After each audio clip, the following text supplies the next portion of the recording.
Hi, YouTube. Regina here. So, today's topic. Let's talk about peer pressure. Peer pressure, when we are taught about it as kids, but it kind of goes away as we become adults. There's no one there teaching us lessons on life. But as kids, we're taught how to deal with it. And so I want to go and speak about all the different lessons we are taught as kids around peer pressure and apply that to being an adult when it comes to your finances, because there are parallels, I think, when it comes to peer pressure with being a kid and being an adult, especially as it relates to personal finances. Like, for one, we all want to belong and be accepted. And so that feeling of wanting to belong and be accepted makes us spend money.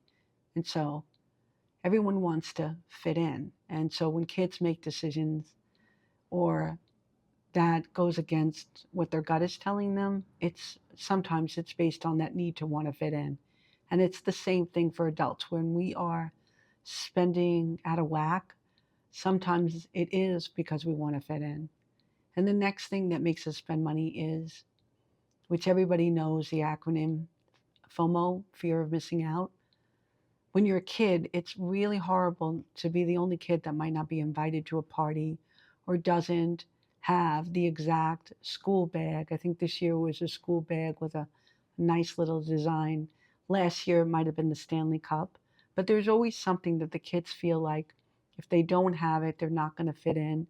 And so the fear of missing out what other kids have drives some of the decisions on what they do, on how they react to things. And so it's the same thing as an adult. The fear of missing out makes us spend our money. The next would be seeking validation. You want to fit in and you want to belong and you want to look like you're being as successful. And when they want their friends to like them, they make decisions sometimes based on seeking validations from their peer groups. And then last but not least, I think, would be groupthink. Groupthink for as a kid is real big. It's really hard to be unique and stand on your own and not go against the norm. And it's the same thing when it comes to personal finances. If your friends or your friend group is going to Vegas, it's really hard to say no, even if you don't really want to go because of groupthink. Anyway, let's talk about these strategies that parents tell their kids on how to deal with peer pressure, and maybe we can apply it to personal finances. So, I have it written down. The first thing is learn how to say no with confidence. You have to be assertive. As a kid, we're told that sometimes you just have to say no to things that you don't want to do, especially when it feels uncomfortable or not right. I learned this lesson as a kid. I was very good at saying no, and it followed me and served me well into adulthood. I say no often. And so, as an adult, when it comes to your personal finances, apply that. It's okay to let people know and be open and honest that you have goals that you're trying to stick to and that you should learn to say no with confidence. Lesson number two. My mom taught me this one: choose your friends wisely. You want to surround yourself with people as a kid that share your own values, don't make you feel uncomfortable for being yourself, and will respect and honor your choices. And it's the same thing with personal finances. Choose friends that are not going to make you feel bad for having saving goals or trying to get out of debt. Choose like minded people to hang out with, and you will do better when you share those goals with other people. Number three, build self confidence. Value your opinion and your decisions. As kids, we're taught to be confident, learn how to respect ourselves. And as adults, we sometimes forget this and we spend money on things we don't need to impress people that we probably do like. I know they say people you don't like, but oftentimes the people who make the most impact are the people who we do like. So have the confidence to resist your urges and to say no to what you see your friends doing because you want to focus on your goals. You have things you want to accomplish. You want to get out of debt. You want to be saving for your retirement. So it's okay to build self confidence and learn how to respect your own choices. Number 4, as a kid, we're told to think through consequences of our actions, whether or not we're skipping school or we are getting into fights. We're taught to think about the consequences. But when it comes to personal finances, we're not really taught this. I mean, we're not really taught that much. So there's going to be consequences to getting yourself into debt. It could take a long time to get out of it. We're not taught about how interest compounds. And we're also not taught about the trade-offs that happen when it comes to not saving for our future. The future just one day happens, and people think that, you know, I don't want to say maybe not people, but I think the at the end of the day, what ends up happening is people feel like, wow, they get there and then they don't know how it happened. So think through the consequence. Is delaying your savings mean you're going to be delaying retirement? If you think about this early enough and you make your decisions, you'll be able to potentially stop that.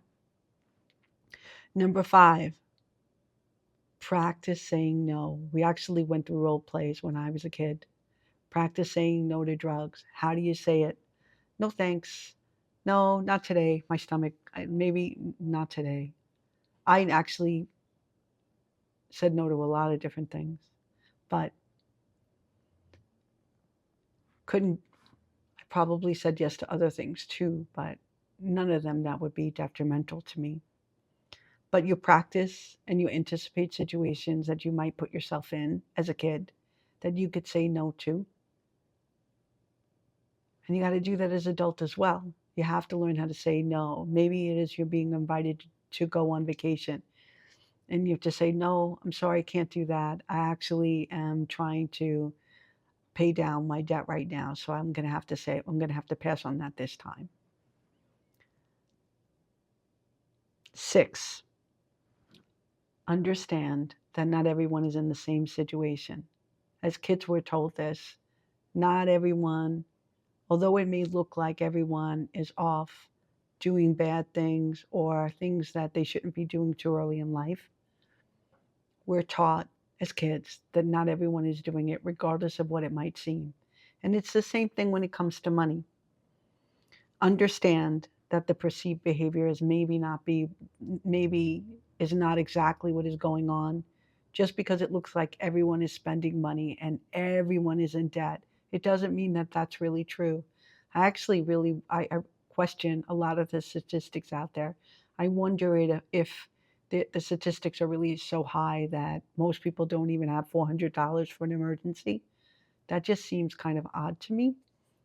Although they do say that. Are they going around and really checking? Do they know how many bank accounts people have? Anyway, the perceived perception is not everyone is in debt up to their eyeballs. Not everyone isn't saving. Not everyone is spending on luxuries or buying these possessions day in and day out. So understand that not everyone is doing it. And that's a big lesson to learn when it comes to finances. Number 7, seek trusted adults. So when we're kids, we're taught that if something happens, find a parent, a teacher, a trusted counselor to go to and let them know what is happening. It's the same thing with personal finances. You have trusted advisors out there that can help you along the way. You have channels that you can learn from, like the Dave Ramsey of the world, that you can learn the right way to manage money. And then there's plenty of apps that are out there that can help you with budgeting, as well as YouTube channels like this that can guide you along the way on personal finances. So seek trusted advisors. And not that I'm exactly advising you what to do with money, because I don't know your personal situation, but finding someone that can help you, that you are, whether it's a trusted friend or someone you know, that you aren't paying them money and they're not getting anything from you for it, that's actually not a bad thing to do. Number 8, humor. We're taught to respond with humor sometimes. So when you're asked to do something that you may not want to do as a kid, use humor and say it in a funny way. Nah, I'm not jumping off no bridge. I'm no dummy. And then as an adult, you can kid around. Well, no, I'm saving for my yacht. I'm saving for my mansion. Although I'm really not that funny, so I probably steer away from that one and learn how to say no more so. Number 9, learning to set goals for yourself. So if you have goals or perceived goals that you're doing, it's much easier to say no when your friends are influencing you to do things that you don't want to. Nah, I can't do that today. I'm trying to get into the swim club. I got to go home and, get my exercise in or something like that. You can say as a kid, when it comes to having goals, that's definitely a way to use them to excuse yourself from a situation where spending money might come into play, or you being pressured into going out to dinner and you don't have the budget for it. You have a goal, you're trying to save money, you're trying to pay down debts. So that goal and letting it be known can also help you. And number 9, oh no, that was 9. Number 10, be a role model. It's okay to stand out on your own and be a role model.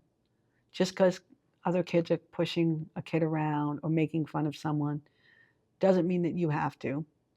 And so we're taught as kids not to be the bully.